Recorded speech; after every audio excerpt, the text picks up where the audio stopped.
Hello friends, welcome back to my YouTube channel. Friends, आज के इस वीडियो में हम लोग क्लास 9th फिजिक्स का चैप्टर 1 के बारे में डिस्कस करने वाले हैं। चैप्टर का नाम है मोशन अर्थात गति। ठीक है, आप गति के बारे में कुछ ना कुछ तो जानते होंगे कि गति क्या होती है और विराम क्या होता है, रेस्ट क्या होता है, मोशन क्या होती है। ठीक है, इसके बारे में कुछ ना कुछ तो जानते होंगे। नहीं जानते हैं तो मैं आज की इस वीडियो में आपको सब कुछ सिखा दूंगा। ठीक, तो वीडियो में लास्ट तक बने रहिएगा, आपके सारे डाउट इस वीडियो में क्लियर हो जाएंगे। तो चलिए बिना देरी करते हुए हम लोग आज के इस वीडियो को स्टार्ट करते हैं और समझते हैं कि भाई गति क्या होती है, और बहुत ही अच्छी तरीके से समझेंगे, फुल एक्सप्लेनेशन। ठीक है, तो देखो सबसे पहले हम बात करते हैं किसकी। चैप्टर का जैसे नाम है गति, तो हम सबसे पहले गति के बारे में ही जानेंगे कि गति क्या होती है। ठीक है, और कितने टाइप की होती है, और इससे जुड़ी कुछ परिभाषाएं और होती है जिनको हम समझेंगे। तो देखो सबसे पहले हम बात करते हैं किसकी, गति की। तो देखो गति क्या होती है बेटा, मान लीजिए मेरे पास क्या है, दो वस्तुएं हैं। क्या है? दो वस्तुएं हैं मेरे पास। क्या है बेटा? दो वस्तुएं हैं। पहली मैं क्या करता हूं, जैसे मान लो मैं कहीं यहाँ पे क्या है, एक रोड है। क्या है? रोड है। ठीक, ये क्या है बेटा? एक रोड है। अब यहाँ पे इस रोड के किनारे क्या है बेटा, एक पेड़ खड़ा है। क्या खड़ा है? पेड़। मान लिया मैंने, क्या है, एक पेड़ खड़ा है। अब इस पेड़ के पास बेटा क्या है, एक सुबह से क्या खड़ी है, कार खड़ी है। क्या खड़ी है बेटा? कार खड़ी है। अब ये कार क्या है, यहाँ पे खड़ी है। कब से? मान लीजिए मैं इसको मान लेता हूँ क्या बेटा, कि ये खड़ी थी 7 बजे से, 7 बजकर के कितने, 10 मिनट से ये खड़ी है। और 7:10 पर मैंने देखा कि कार ये कहाँ है, इस पेड़ के नीचे है। और उसके बाद जैसे ही मैंने इसको देखा कि 7 बज के जैसे ही क्या हुआ, 20 मिनट हुआ। कितना हुआ? 7:20। तो देखा कि यही कार बेटा हमारी कहाँ आ गई, आगे आ गई। क्या हुआ? आगे आ गई। अभी तक ये क्या थी बेटा, इसकी पेड़ से दूरी बहुत ही कम थी। मान लीजिए क्या, 1 से 2 मीटर। ठीक, लेकिन थोड़ी देर के बाद मैंने कितना, 10 मिनट के बाद देखा तो इस पेड़ से इसकी दूरी क्या हो गई, बढ़ गई। लगभग मान लेता हूँ कितनी हो गई बेटा, 20 मीटर हो गई। क्या हो गई? 20 मीटर हो गई। तो बताओ ये क्या है, पेड़ मेरा एक जगह स्थिर है और वहीं पे एक कार खड़ी थी। पहले क्या था, मैंने 7:10 पर इसको देखा कि ये 7:10 पर पेड़ के नीचे है, और जैसे ही 7:20 पर मैंने देखा तो ये कुछ दूरी से क्या हुई, उसके पेड़ से आगे चली गई। मतलब कैसे गई? गति के कारण ही गई ना, रेस्ट से जा नहीं सकती। अगर रेस्ट में होती तो यहीं खड़ी रहती। अब इसमें क्या हुई बेटा, गति हुई कि नहीं हुई? गति हुई, तभी तो ये 10 मिनट के बाद क्या हुई, 20 मीटर आगे चली गई। गई कि नहीं गई? तो मेरे कहने का मतलब क्या है कि आपको कुछ टाइम दिया गया है, दिया गया है ना। तो इस निश्चित समय में क्या है बेटा, कुछ दिए गए टाइम में क्या हो रहा है, समय जैसे जैसे आपका आगे बढ़ रहा है। पहले क्या हुआ, 7 बज के क्या हुआ, 10 मिनट था, फिर 11 हुआ, 12 हुआ, ऐसे करते 20 मिनट जब हुआ तो मैंने देखा कि मेरी गाड़ी क्या हो गई, 20 मीटर आगे जा चुकी थी इस पेड़ से। नहीं समझे? 20 मीटर आगे जा चुकी थी पेड़ से। अब गई कैसे? अब ये बेटा क्या कर रही है, अपनी अवस्था को क्या कर रही है, मतलब अपनी स्थिति में क्या कर रही है, परिवर्तन कर रही है। कैसे कर रही है? With respect to time. मतलब किसके रिस्पेक्ट में कर रही है? टाइम के साथ साथ। मतलब किसके साथ बेटा, ये परिवर्तन किसके साथ कर रही है? समय के साथ ये क्या कर रही है, अपनी स्थिति में बेटा परिवर्तन कर रही है। जैसे जैसे मेरा ये समय क्या हो रहा है, एक एक मिनट आगे बढ़ रहा है, सेम उसी प्रकार ये जो वस्तु है, मान लेता हूं ये कार है, ये कार क्या कर रही है, अपनी स्थिति में परिवर्तन करती जा रही है। कर रही ना परिवर्तन। अभी पेड़ के नीचे थी, अभी फिर देखा थोड़ी देर बाद 20 मीटर पेड़ से आगे निकल गई। निकल गई ना। तो ये क्या कर रही है, समय के साथ क्या करती है बेटा, अपनी स्थिति में परिवर्तन करती है। और बेटा अगर कोई वस्तु समय के साथ साथ अपनी स्थिति में परिवर्तन करती है तो यही क्या कहलाता है, गति कहलाता है। इसी पूरी प्रोसेस को हम क्या कहते हैं, गति कहते हैं। समझ गए? नहीं समझे? आइए सिंपल डेफिनेशन से समझते हैं। देखो यहां पर क्या लिखा है मैंने, कि यदि किसी वस्तु की स्थिति, यदि किसी वस्तु की स्थिति क्या है, स्थिर वस्तु के सापेक्ष। क्या बेटा? स्थिर वस्तु के सापेक्ष।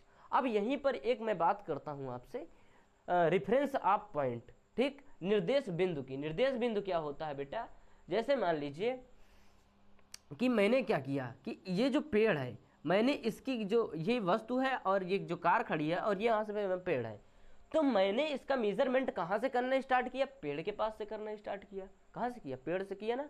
तो पेड़ हमारे लिए क्या है, फ्रेम ऑफ रेफरेंस है। क्या है? फ्रेम ऑफ रेफरेंस होता है। नहीं समझे?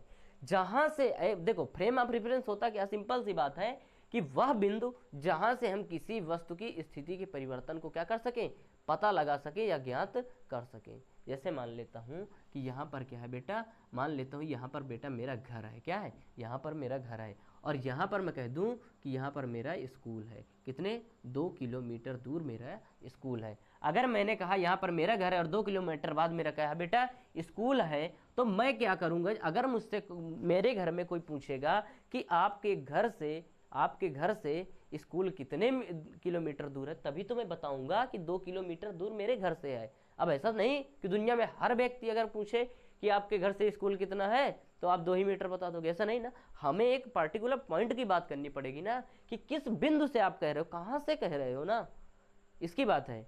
तो यहाँ पर जो मेरा घर है बेटा, मैं जो 2 किलोमीटर की जो डिस्टेंस है हमारे स्कूल और घर के बीच है, अब यहीं पे मैं कह दूं कि मान लेता हूं कि इससे पहले एक तुम्हारे मान लो फ्रेंड का घर है, क्या है, फ्रेंड का घर है, तो हो सकता है फ्रेंड के घर से 2 किलोमीटर दूर ना हो, अवश्य ये क्या हो जाएगा, इतना 2 और मान लेता हूँ 1 किलोमीटर इसके, और तो यहाँ से क्या है 3। अब अगर आपके फ्रेंड के घर से कोई पूछ रहा है रास्ता, तो वहां से क्या हो जाएगा, 3 किलोमीटर का हो जाएगा कि नहीं हो जाएगा। तो बात हम ये करते हैं कि वह बिंदु जहां से हम क्या करें, किसी वस्तु की स्थिति के परिवर्तन को ज्ञात करें, वही हमारा फ्रेम ऑफ रेफरेंस कहलाता है। अंडरस्टैंड, आगे आओ। तो मैंने डेफिनेशन में क्या बताया, यदि किसी वस्तु की स्थिति, किसी स्थिर वस्तु, स्थिर क्या हुआ, मेरा घर हुआ, अगर मैं ट्रैवल करके जाऊंगा, ठीक है, तो यही क्या होती है बेटा, गति होती है। स्थिर वस्तु के सापेक्ष समय के साथ, किसके साथ, समय के साथ परिवर्तित हो रही, मतलब चेंज हो रही है, ठीक होती है, तो उस वस्तु की गति अवस्था कहते हैं। तो हम इस प्रोसेस को क्या कहते हैं, उस वस्तु की क्या कहते हैं, गतिज अवस्था कहते हैं या गति अवस्था कहते हैं। समझ गए। अब मैं बात करता हूं वहीं पे रेस्ट की, किसकी बेटा, रेस्ट की। रेस्ट क्या होता है, जिसको हम लोग बोलते हैं विराम, क्या होता है, विराम। देखो अब सेम प्रोसेस यहीं पे, इसी फिगर से आप समझिए। अब मैंने क्या किया बेटा, यहीं पे मेरे पास एक रोड है, क्या है, रोड है, और इसी रोड में क्या है बेटा, एक पेड़ है, और यहीं पर क्या है बेटा, एक कार यहाँ पे खड़ी है, क्या है, एक कार यहाँ पे खड़ी है। अब मैंने इसको देखा बेटा कितने पर, 7:10 पर मैंने देखा कि ये यहीं पे खड़ी है, और आधे घंटे के बाद या 20 मिनट के बाद, 10 मिनट के बाद मैं फिर आया और देखा 7:20 पर इसको, तो ये उसी स्थिति में जहां पर पहले थी, उसी स्थिति में ऑलरेडी अभी भी खड़ी हुई है। इसका मतलब इसने क्या नहीं किया, गति नहीं की। और जब कोई वस्तु बेटा गति नहीं करेगी तो उसकी स्थिति में परिवर्तन नहीं होगा, मतलब वो जिस पोजीशन में खड़ा था उसी पोजीशन में खड़ा रहेगा। अंडरस्टैंड। तो मैं अगर डेफिनेशन की इसकी बात करूं, परिभाषाएं कैसे आप लिखोगे, तो क्या हो जाएगा बेटा कि किसी वस्तु की, अगर क्या है, कोई वस्तु समय के साथ अपनी स्थिति में परिवर्तन ना कर रही हो, तो इस अवस्था को हम क्या बोलते हैं, विराम अवस्था बोलते हैं। समझ गए। अब एक आपको बहुत अच्छी बात बताता हूं कि कोई भी अगर हमारे पास वस्तु होती है, कोई भी वस्तु, तो वो बेटा गति में भी हो सकती है और क्या हो सकती है, विराम में भी हो सकती है। कैसे, आइए समझते हैं। देखिए जैसे मान लीजिए कि अभी मैं क्या कर रहा हूं कि आप जिस कैमरे से, आप जिस फोन से वीडियो देख रहे हैं, या मैं जिस कैमरे से वीडियो को शूट कर रहा हूं, ठीक, तो उसके अकॉर्डिंग अगर मैं खुद को देखता हूं तो मैं क्या हूं, स्थिर अवस्था में हूं। क्या हूं, स्थिर अवस्था में हूं। ठीक हूं ना, स्थिर में, कहीं मौसम तो नहीं कर रहा, मैं कहीं आगे पीछे तो नहीं जा रहा, मैं स्थिर हूं। उसके बाद अगर मैं यहां से देख रहा हूं, अब मैं ही क्या हूं, अब मैं गतिज अवस्था में भी हूं। अब आप मान लीजिए कि मैं इस अर्थ पे खड़ा हूं, और अर्थ में कहां पे, अर्थ पे मैं बेटा क्या हूं, खड़ा हूं। और अगर कोई बेटा, ये देखो पॉसिबल तो नहीं है, लेकिन हम मान लेते हैं, क्या करते हैं, मान लेते हैं, यहाँ अगर कोई सन से देखे, क्या, अगर कोई व्यक्ति यहाँ पे सूरज में खड़ा है, वो हमको देख रहा है, तो ये जो पृथ्वी क्या है, उसको चक्कर काट रही कि नहीं काट रही, पृथ्वी क्या कर रही है, सूरज के चक्कर काट रही है ना। तो अब अगर कोई सूरज से हमको देखेगा, अकॉर्डिंग टू सूरज, मतलब अगर हम एक कल्पनाएं करते हैं कि अगर कोई व्यक्ति सूरज में बैठा है, सूरज के पास है, अगर वो हमको देखेगा, तो मैं जिस टाइप से क्या कर रहा हूँ, वीडियो शूट कर रहा हूँ, मतलब क्या कर रहा हूँ, मैं भी सूर्य का चक्कर काट रहा हूँ ना, मतलब किस अवस्था में, गतिज अवस्था में हूँ ना। तो ये हमारे से डिपेंड करता देखने के नजरिए। अगर मैं कहता हूँ कि मान लीजिए मेरे साथ क्या है, 4 व्यक्ति मेरी कार में बैठे, और अगर मैं आपसे कहूँ कि बताइए ये गति अवस्था में है कि विराम अवस्था में, तो इसका जवाब बेटा होगा कि ये दोनों अवस्थाओं में है। क्या है? दोनों अवस्थाओं में है। अब दोनों में कैसे हैं सुनिए इधर। अगर मैं कहता हूँ कि मेरे साथ जो क्या 4 व्यक्ति या 3 व्यक्ति जो बैठे हैं वो क्या है, अगर मैं अपने अकॉर्डिंग देखता हूँ तो सभी के सभी क्या है, विरामावस्था में है, क्योंकि मेरे अकॉर्डिंग बेटा उनकी स्थिति में कोई परिवर्तन नहीं हो रहा है। क्या है, सभी लोग एक साथ बैठे हुए हैं।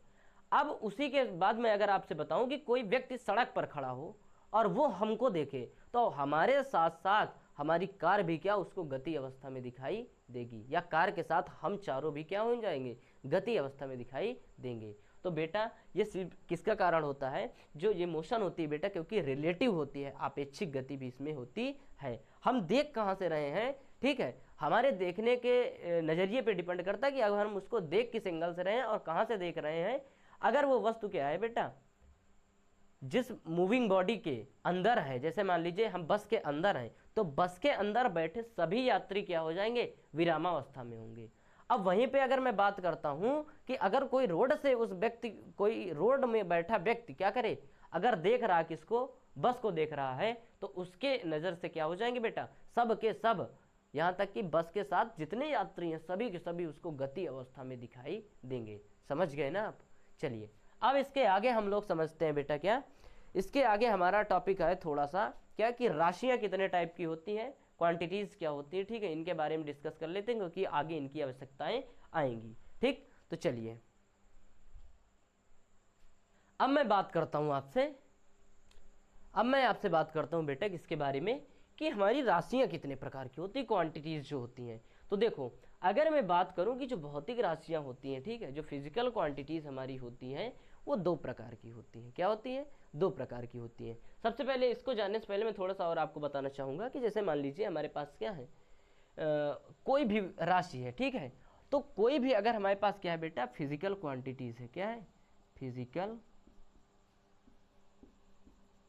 क्वांटिटी है, ठीक है, तो अगर कोई भी फिजिकल क्वांटिटी है या भौतिक राशि है हमारे पास, तो उसमें बेटा क्या होता है, एक न्यूमेरिकल वैल्यू होती है। क्या होती है? न्यूमेरिकल वैल्यू, और उसमें क्या होता है बेटा, उसकी एक यूनिट होती है। क्या होती है? यूनिट होती है। क्या होती है? यूनिट होती है। इस न्यूमेरिकल वैल्यू को हम लोग बोलते हैं मैग्नीट्यूड। क्या बोलते हैं? मैग्नीट्यूड। इसका हिंदी में क्या होता है? परिमाण। क्या होता है? परिमाण। ठीक है, ठीक, और यूनिट को हम लोग बोलते हैं बेटा क्या, इसको बोल देते हैं मात्रक। क्या बोलते हैं? मात्रक। यूनिट को हिंदी में क्या बोलेंगे? मात्रक बोलेंगे। और मैग्नीट्यूड को क्या होता है, जो न्यूमेरिकल वैल्यू होती है यही मैग्नीट्यूड होती है। मैग्नीट्यूड को हिंदी में बोलते हैं परिमाण। अब देखिए जैसे मान लीजिए मैं क्या करता हूँ, अगर मैं बाजार गया, मैंने कहा कि बेटा हमको दुकानदार से हमने कहा कि हमें 10 kg क्या चाहिए बेटा, आलू चाहिए। क्या चाहिए? आलू चाहिए।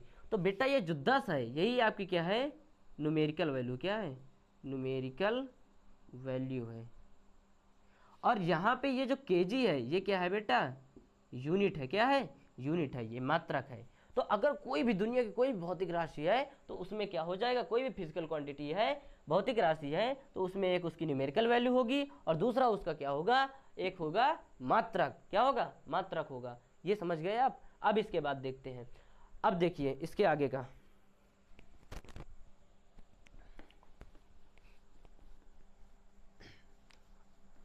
अब मैं बात करता हूं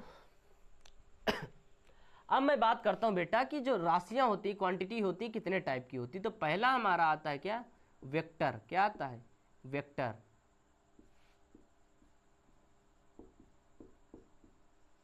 वेक्टर क्वांटिटी क्या होती हैं, या हम इनको बोलते हैं क्वांटिटीज क्या होती हैं बेटा, सदिश राशि। सदिश राशि।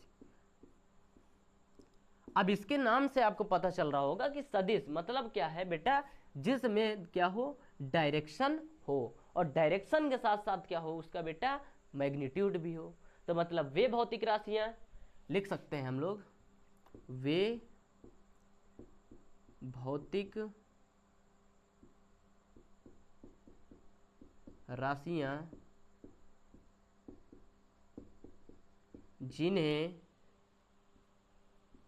व्यक्त करने के लिए क्या हो, परिमाण और दिशा दोनों की आवश्यकता पड़ती है। अब एग्जाम्पल के लिए जैसे मैं आपसे बात करता हूं, इसके एग्जाम्पल क्या हो जाएंगे। एग्जाम्पल में क्या आता है, जैसे आपका हो गया बल, क्या हो गया, बल हो गया, विस्थापन हो गया, क्या, विस्थापन हो गया, और क्या हो जाएगा आपका, वेग हो गया, क्या हो गया, वेग। ये सभी क्या है बेटा, ये सभी सदिश राशियां होती हैं। जैसे मैं कहता हूं वैद्युत तीव्रता जो होती है, क्या होती है, वैद्युत तीव्रता होती है, ठीक है, इंटेंसिटी ऑफ इलेक्ट्रिक फील्ड, ठीक है। तो ये भी क्या है बेटा, एक सदिश राशि होती है। तो अगर मैं बात करता हूँ जैसे बल है हमारा, क्या है बेटा, बल है। तो अगर आपसे मैं कहूँ कि बेटा आप इसमें क्या करो, आप 10 न्यूटन का फोर्स लगाओ, कोई वस्तु है मेरे पास, मैं आपसे अगर कह दूं आप 10 न्यूटन का फोर्स लगाइए, तो आप हमसे ये भी तो पूछेंगे कि सर मैं किधर फोर्स लगाऊं। ऐसा तो नहीं आप कहीं भी लगा देंगे फोर्स, डायरेक्शन की जरूरत पड़ेगी ना, हम किधर फोर्स लगाएं। तो मैं आपको दिशा बताऊंगा कि बेटा आप फॉरवर्ड करिए, इसको बैकवर्ड करिए, किस डायरेक्शन में आपको ले जाना है मैं आपको बताऊंगा ना। जैसे मैं कहता हूं क्या, ग्रेविटेशनल फोर्स, क्या, ग्रेविटेशनल फोर्स। अब ग्रेविटेशनल फोर्स मतलब जो ग्रेविटी है हमारी अर्थ की, वो हमेशा वस्तुओं को क्या करती है, डाउनवर्ड क्या करती, खींचती कि नहीं, नीचे की ओर खींचती है ना। तो इसकी डायरेक्शन हमको पता है कि क्या है, डाउनवर्ड है, क्या है, डाउनवर्ड है, मतलब नीचे की ओर हमेशा इसकी दिशा रहती है। तो इसमें दिशा लग रही है ना, और ग्रेविटी क्या है बेटा, एक प्रकार का फोर्स है, फोर्स ही तो लगा रही है। तो फोर्स क्या होता है, हमको फोर्स अगर लगाना है किसी वस्तु पर, तो हमें उसमें क्या चाहिए, हमें दिशा जरूर चाहिए। तो ये जितनी राशियां मैंने बता दिया क्या है, सदिश राशियां हैं, क्या है, सदिश राशियां हैं, ठीक। तो अब आपसे अगर कोई पूछता है तो आप क्या बताओगे कि वे भौतिक राशियां जिन्हें रिप्रेजेंट करने के लिए हमें डायरेक्शन भी बताना पड़े और उसका मैग्नीट्यूड भी बताना पड़े। जैसे देखो यहाँ पर ये क्या है बेटा, ये हमारा बता रहा है क्या, ये जो 10 न्यूटन है ये मैंने बताया क्या है, न्यूमेरिकल वैल्यू है, और यहीं पे जो न्यूटन है इसकी क्या है, यूनिट है, यूनिट है कि नहीं है। और वहीं पे अगर ग्रेविटेशनल फोर्स की बात करूं तो ग्रेविटेशनल फोर्स तुम्हें क्या पता है हमेशा डाउनवर्ड लगता है, लगता कि नहीं लगता। तो अगर इसका मान क्या होता है ग्रेविटेशनल फोर्स का बेटा, जो जी का मान होता है हमारा, जो क्या होता है, गुरुत्वीय त्वरण होता है, इसका मान कितना होता है, 9.8। तो अगर कोई भी वस्तु है, मतलब कोई भी वस्तु है हमारी धरती पर, तो उस पर अगर लगने वाला क्या फोर्स कितना होता है, 9.8 न्यूटन का ही तो होता है। जो ग्रेविटी जो हमारी अर्थ फोर्स लगा रही है वो कितना लगा रही है, 9.8 न्यूटन का। किस डायरेक्शन में, डाउनवर्ड डायरेक्शन में, नीचे की ओर लगाती है, हमेशा लगाती है ना। तो ये समझ गए। अब उसके बाद एक आता है बेटा स्केलर क्वांटिटीज आता है, क्या आता है, दूसरा आता है स्केलर क्वांटिटीज। अब इसको हम लोग बोलते हैं क्या, अदिश राशियां। अदिश राशियां बेटा क्या होती हैं कि वे भौतिक राशियां, ऐसी भौतिक राशियां या ऐसी फिजिकल क्वांटिटीज जिनको रिप्रेजेंट करने के लिए हमें केवल क्या चाहिए बेटा, मैग्नीट्यूड चाहिए, डायरेक्शन से कोई लेना देना नहीं है। तो मतलब वे भौतिक राशियां जिन्हें व्यक्त करने के लिए केवल परिमाण की आवश्यकता होती है, उनको हम क्या कहते हैं, अदिश राशियां या फिर स्केलर क्वांटिटीज कहते हैं। एग्जाम्पल समझिए आप, जैसे मेरे पास क्या बेटा, एग्जाम्पल में क्या है, चाल है, क्या है, चाल है। चाल क्या है, अदिश है, हम चल रहे हैं ना, सिंपल सी बात है, ठीक है। तो चाल हमारी क्या होती है, अदिश होती है, क्या होती है बेटा, अदिश होती है। तो आपको ये समझ में आया कि नहीं आया, जैसे मैंने आपसे कहा। अब इसमें और भी बहुत सारी अदिश राशियां होती हैं, ठीक है। जैसे मैंने आपको बताया क्या, आपका चाल बता दिया, चाल के साथ साथ और जैसे मान लेते हैं मैं क्या कहता हूँ, द्रव्यमान है, क्या है, द्रव्यमान है। अब अच्छा ये बताओ, द्रव्यमान की अगर मैंने बात किया है, यहाँ पर थोड़ी सी बात कर लेता हूँ। अगर आप बाजार जाते हो, आपसे कहते हो आपको लाना है क्या, चीनी लाना है, क्या लाना है, शुगर लाना है, और आपको लाना है 5 kg क्या लाना है, शुगर लाना है। चीनी लेके आना है। तो क्या आप बताओगे, या फिर वो जो आपको देगा इसको क्या करके, जो आपको माप के देगा कि 5 kg आपको शुगर जो देगा, तो क्या आपसे उसे भी बताओगे कि मुझे 5 किलो शुगर ईस्ट डायरेक्शन में दे दो, वेस्ट डायरेक्शन में दे दो, नॉर्थ में दे दो? आप ये तो नहीं कहोगे ना। आप सिंपल सी बात है, उससे ये बोलोगे भैया मुझे 5 kg चीनी दे दो। आप ये तो नहीं बताओगे कि मुझे 5 किलो चीनी चाहिए उत्तर दिशा में चाहिए, ये नहीं बताओगे ना। मुझे दक्षिण दिशा में चाहिए, ये नहीं बताओगे ना। तो इसमें क्या है, हमें डायरेक्शन का कोई रोल है ही नहीं ना, तो हम डायरेक्शन उसमें नहीं इन्वॉल्व करेंगे। और इसमें अगर डायरेक्शन का यूज नहीं है तो बेटा ये क्या हो जाएगी, स्केलर हो जाएगी। क्या हो जाएगी, स्केलर क्वांटिटीज हो जाएगी। नहीं समझे आप, समझ गए ना। तो ये सभी क्या है, आपकी क्या होती हैं, आपकी जो राशियाँ होती हैं, वेक्टर हो गई और क्या हो गई, स्केलर हो गई। अब इसके आगे हम लोग समझते हैं हमारा जो टॉपिक है बेटा, इसके आगे का टॉपिक है दूरी और विस्थापन क्या होता है। दूरी और विस्थापन,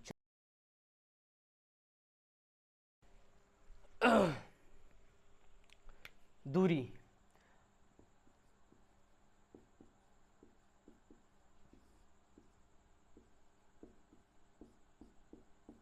अब देखो दूरी क्या होती है। मानता हूं मेरे पास क्या है बेटा, एक रास्ता है। क्या है, रास्ता है, टेढ़ा मेढ़ा कोई रास्ता ले लेता हूँ।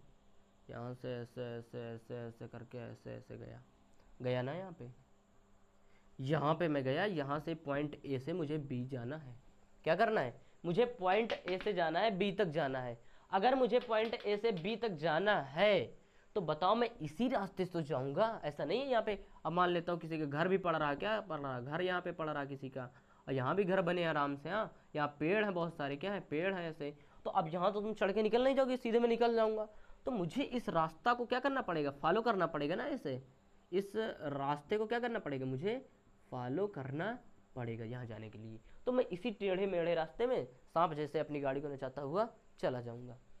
अब देखो, अगर मैं मानता हूं बेटा कि ये जो रास्ता है हमारा कितना है, 10 किलोमीटर का। कितना है, 10 किलोमीटर का है। तो ये बताओ, ये 10 किलोमीटर हमारा क्या बता रहा है, इस रास्ते की लंबाई को ही तो बता रहा है कि कितना लंबा है। पहले मीटर, किलोमीटर, धीरे धीरे चेंज हुआ ना। पहले क्या हुआ, मीटर में चलोगे आप, ठीक, और फिर क्या बताएगा आपको, किलोमीटर। तो 1 किलोमीटर में कितने, 1000 मीटर हुए। अब वही 1000 मीटर जो क्या है, धीरे धीरे बढ़ते गए तो हमारा कितना हो गया, 1 मीटर बना, 1 किलोमीटर बना, 2 किलोमीटर, 10 किलोमीटर। तो ये क्या बता रहा है, हमारी लेंथ को बता रहा है ना। क्या बता रहा है, लेंथ बता रहा है। किसकी लेंथ बता रहा है, इस रास्ते की लंबाई। तो अब सुनो, अब दूरी क्या होगी, दूरी हम कैसे निकालेंगे। अब सिंपल सी बात सुन लो, तुरंत समझ जाओगे। देखो मैंने क्या किया, इसको मान लेता हूँ ए और ये बी है। अब मैंने यहाँ से गाड़ी को स्टार्ट कर दिया। अब मेरी गाड़ी जैसे चलना प्रारंभ किया, धीरे धीरे धीरे धीरे क्या गई, इस पूरे रास्ते को नापती गई, मापती चली गई। इसको किसको, इस रास्ते का मेजरमेंट करते चला जाता ना हमारी गाड़ी को ओडोमीटर, बताता है कि नहीं बताता है कि कितनी गाड़ी हमने चला लिया। तो ये क्या करें, जैसे हम इसको मेजर कर लेंगे और मेजर करने के बाद देखेंगे कि गाड़ी हमारी 10 किलोमीटर चल चुकी है। तो ये 10 किलोमीटर क्या बता रहा कि मैंने 10 किलोमीटर आगे जा चुका हूं। अब कहाँ गया, किस डायरेक्शन में गया, इससे मतलब नहीं है, नहीं है ना। तो देखो, अब मैं सिंपल सी बात कहता हूं कि किसी वस्तु द्वारा, अब इसकी डेफिनेशन निकालो, किसी वस्तु द्वारा किसी समय में तय किए गए, ये क्या है बेटा, हमारा एक पथ ही तो है, पथ ही तो है बेटा, पाथ। क्या है, पाथ, रास्ता है। तो किसी वस्तु द्वारा किसी समय में क्या तय किए गए पथ की जो लंबाई है वही क्या कहलाती है, दूरी कहलाती है। क्या कहलाती है, दूरी कहलाती है। सिंपल सी बात। तो मैं लिखता हूं यहां पे, किसी वस्तु द्वारा किसी समय में तय किए गए पथ की लंबाई दूरी कहलाती है। नहीं समझे, क्या कहलाती है, दूरी। तो अब आप बिल्कुल दिमाग से सारी बातें निकाल दो। अगर क्या है, दूरी आपसे पूछ रहा है तो मतलब मैं क्या कर रहा हूं, कहीं ना कहीं से एक पॉइंट से दूसरे पॉइंट तक गया हूं। तो इस एक पॉइंट से लेकर के दूसरे पॉइंट तक का जो क्या है, लंबा वाला रास्ता, जहां जहां मैंने गाड़ी को क्या किया है, नचाया है, तो उसकी लंबाई को ही हम क्या कहेंगे बेटा, क्या कहेंगे, दूरी कहेंगे। नहीं समझे, अभी डाउट है, सुनो।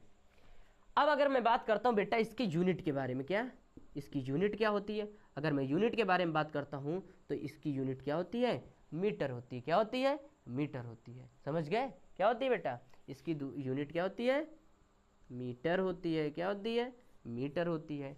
समझ गए ना बात, आप समझ गए ना। चलो अब उसके बाद हमारा क्या आता है बेटा, डिस्प्लेसमेंट। क्या आता है, डिस्प्लेसमेंट। इसको हम लोग बोलते हैं विस्थापन। क्या, विस्थापन। अब देखो विस्थापन क्या होता है हमारा, विस्थापन देखो इसी सवाल से आप समझिए जरा, इसी वाले से देखो, सिंपल सी बात है, आपको बहुत आसानी समझ में आ जाएगा विस्थापन क्या होता है। यहाँ पॉइंट ए से मैंने चलना प्रारंभ किया ना, पॉइंट ए से चला मैं और इस टेढ़े टेढ़े रास्ते से ऐसे से गया, तो मैंने बताया कि 10 किलोमीटर आप गए और ये 10 किलोमीटर आपकी क्या है, दूरी को बता रहा है। अब मुझे अगर निकालना पड़ जाए विस्थापन, तो विस्थापन क्या होता है बेटा, प्रारंभिक स्थिति और अंतिम स्थिति के बीच की जो शॉर्टेस्ट डिस्टेंस होती है, न्यूनतम दूरी होती है, उसे विस्थापन कहते हैं। नहीं समझे आप।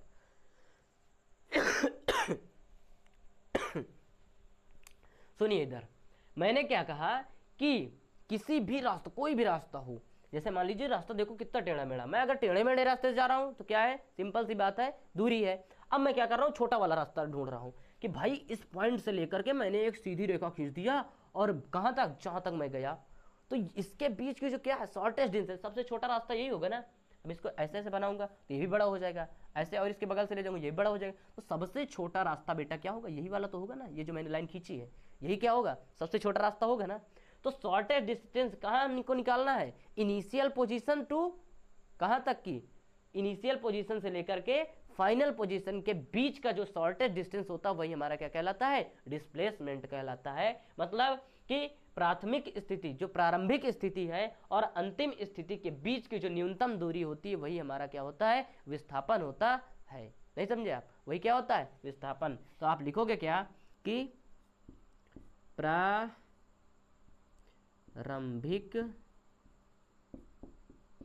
स्थिति एवं अंतिम स्थिति के मध्य की न्यूनतम दूरी विस्थापन कहलाती है। नहीं समझे आप, क्या कहलाती है, विस्थापन कहलाती है। समझ गए आप। अब इसके मात्रा की अगर मैं बात करूं, यूनिट की इसके, तो इसकी यूनिट क्या होती है, इसकी यूनिट भी बेटा क्या होती है, मीटर होती है। क्या होती है, मीटर होती है। अब उसके बाद देखो, अब इतना आप समझ गए कि यूनिट क्या होती है। अब एक चीज आप समझना कि जो बेटा हमारी क्या है, ये जो दूरी है, दूरी कभी भी बेटा जीरो नहीं हो सकती। चलो मैं इसके कुछ पॉइंट लिख देता हूं आपको इसके अंतर के बारे में, ठीक है। चलो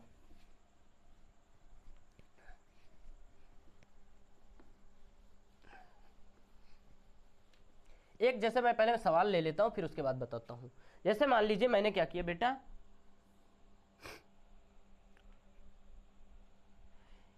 3 मीटर मैंने क्या किया, ए से बी गया, क्या किया, 3 मीटर ए से बी गया, और फिर क्या गया, नॉर्थ डायरेक्शन में क्या गया मैं बेटा, 4 मीटर गया। कितना गया, 4 मीटर गया, और कहाँ तक, सी तक गया। अब अगर मैं आपसे कहता हूं कि 3 मीटर में कहाँ गया, ए से बी गया, और 4 मीटर कहाँ गया, नॉर्थ डायरेक्शन में कहाँ गया, बी से सी गया। अब मुझको बताना क्या है बेटा, क्या बताना है, मुझे बताना ये है कि इसका दूरी बताओ और क्या बताना है आपको, इसका विस्थापन। तो अगर मैं डिस्टेंस की बात करूं, किसकी, डिस्टेंस की अगर मैं बात करता हूं तो सिंपल से मैं क्या कर दूंगा, इसको और इसको जोड़ दूंगा। मैं कितना चला हूं मुझे पता चल जाएगा ना, 3 मीटर इधर गया, 4 मीटर इधर गया, तो 3 मीटर प्लस 4 मीटर, और टोटल मेरा आंसर आ जाएगा कितना, 7 मीटर आ जाएगा। तो आंसर कितना हो गया बेटा, 7 मीटर हो गया।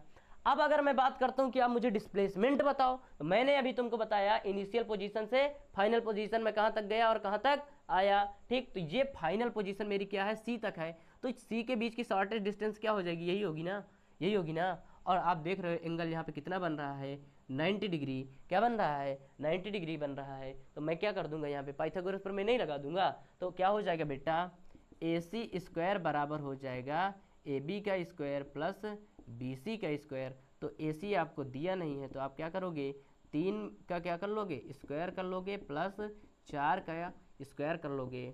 AC स्क्वायर बराबर 3 त्रिक का 9 और 4 चौके 16। AC स्क्वायर बराबर कितना हो जाएगा, 16 और 9 कितना हो जाएगा, 25 हो जाएगा। और AC बराबर आपका क्या हो जाएगा, 5 हो जाएगा। तो बेटा आप बताओ ये कितना आ गया, 5 मीटर मेरा आ गया। तो देखो दूरी क्या थी मेरी, ज़्यादा थी कि नहीं थी, डिस्प्लेसमेंट क्या हुआ, कम हो गया 5 मीटर का। तो सबसे छोटा रास्ता यही हुआ ना। अब एक बात सुनो, अब इसको आप समझ गए होंगे क्या होता है फील आपका, कि डिस्टेंस क्या होती है, डिस्प्लेसमेंट क्या होता है, इसका मतलब आप थोड़ा थोड़ा समझ गए होंगे। यहाँ पे मैंने क्या बताया, विस्थापन बताया, क्या बताया, विस्थापन बताया है। इसका स्क्रीनशॉट करो, आगे बताता हूँ।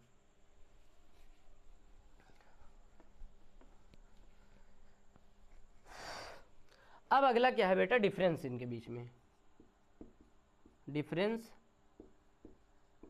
बिटवीन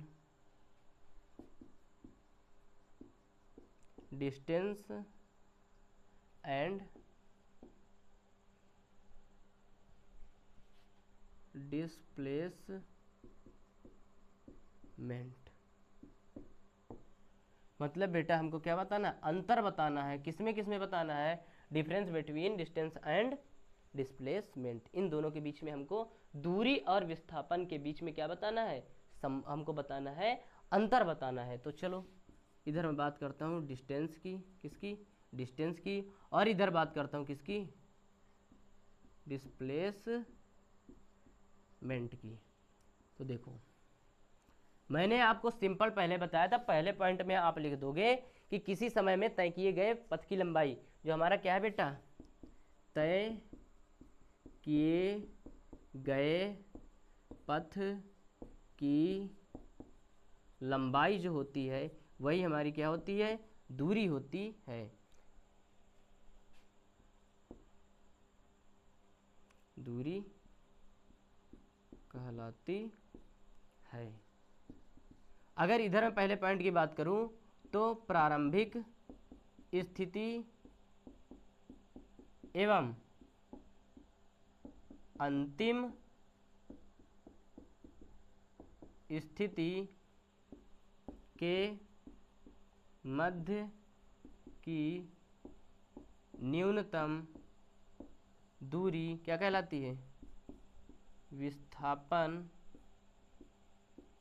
कहलाती है। अब देखो बेटा जो हमारी क्या होती है, दूरी होती है, ये क्या होती है, हमेशा पॉजिटिव होती है। क्या होती है, ये हमेशा क्या होती है, पॉजिटिव होती है। तो अगर मैं क्या बताऊं इसके बारे में, तो ये हमेशा क्या होती है बेटा, धनात्मक होती है। कौन, डिस्टेंस। अगर मैं बात करूं डिस्प्लेसमेंट की, तो ये क्या हो सकता है, पॉजिटिव भी हो सकता है, और क्या हो सकता है, निगेटिव भी हो सकता है, और जीरो भी हो सकता है। क्या हो सकता है, जीरो भी हो सकता है। कैसे जीरो होगा, अगर मान लीजिए मैंने क्या किया, ये पॉइंट ये है और यहीं से ऐसे ऐसे चलना प्रारंभ किया बेटा, और आकर के घूम के यहीं पे फिर इसी ए पॉइंट पर आ गया, तो मेरा फाइनल पॉइंट भी यही है और इनिशियल पॉइंट भी ए बन जाएगा। और जब फाइनल और इनिशियल पॉइंट दोनों मिल जाएंगे एक ही पॉइंट पर, तो बताइए हमारा डिस्प्लेसमेंट क्या, शॉर्टेस्ट डिस्टेंस क्या हो जाएगी, जीरो नहीं हो जाएगी, हो जाएगी ना। और ये क्या है, अब मेरी गाड़ी इस रास्ते को फॉलो करते गई है, तो इसने क्या किया, डिस्टेंस को ट्रेवल किया है, मतलब क्या किया है, दूरी को कवर अप किया है, मतलब इस पथ को जो लंबाई है, लेंथ है, उसको मेजर करती हुई गई है। ठीक, तो ये क्या कहलाएगी, हमारी दूरी। तो इस प्रकार हमारा जो डिस्प्लेसमेंट होता है वो जीरो भी हो सकता है। और हमारी जो क्या होती है बेटा, ये जो दूरी है ये कभी भी बेटा धनात्मक हमेशा रहेगी, ऋणात्मक और जीरो कभी नहीं हो सकती है। सिंपल सी बात समझ गए कि नहीं। उसके बाद अगर मैं बात करूं बेटा, अगर मैं बात करता हूं तीसरे पॉइंट में, कि जो हमारी डिस्टेंस होती है, दूरी होती है, ये क्या है, दूरी क्या है बेटा, अदिश राशि होती, क्या होती है, स्केलर क्वांटिटीज होती है। मतलब क्या है बेटा, अदिश राशि है। कौन, जो हमारी क्या है बेटा, दूरी क्या है, अदिश राशि है। यहीं पर मैं इसकी बात करूं तो ये क्या है, वेक्टर है। क्या है, वेक्टर, मतलब सदिश राशि है। समझे कि नहीं समझे आप? उसके बाद ये देखो, चौथे पॉइंट की बात करूं तो बेटा जो ये क्या होती है, हमारी दूरी होती है, ये या तो क्या हो जाएगी, विस्थापन के बराबर हो सकती है, और क्या हो जाएगी, सदैव विस्थापन से या तो बड़ी रहेगी, मतलब विस्थापन से कभी छोटी नहीं हो सकती। ये क्या हो जाएगा, यह विस्थापन के बराबर या उससे बड़ी होती है। अब विस्थापन क्या होता है बेटा, यह दूरी के बराबर तो हो सकता है, बराबर या उससे कम होता है। क्या होता है, कम होता है। ये रहे इसमें कुछ अंतर। आप इन अंतरों को क्या कर लीजिए, स्क्रीनशॉट कर लीजिए। और आज की इस वीडियो को हम यहीं पर क्या करते हैं, समाप्त करते हैं। फिर आपसे मिलेंगे किसी नेक्स्ट वीडियो में, ठीक है। तो ये रहे इसमें कुछ अंतर, आप इसका क्या करिए, स्क्रीनशॉट करिए। मुझे उम्मीद है कि आपको ये चैप्टर अच्छे से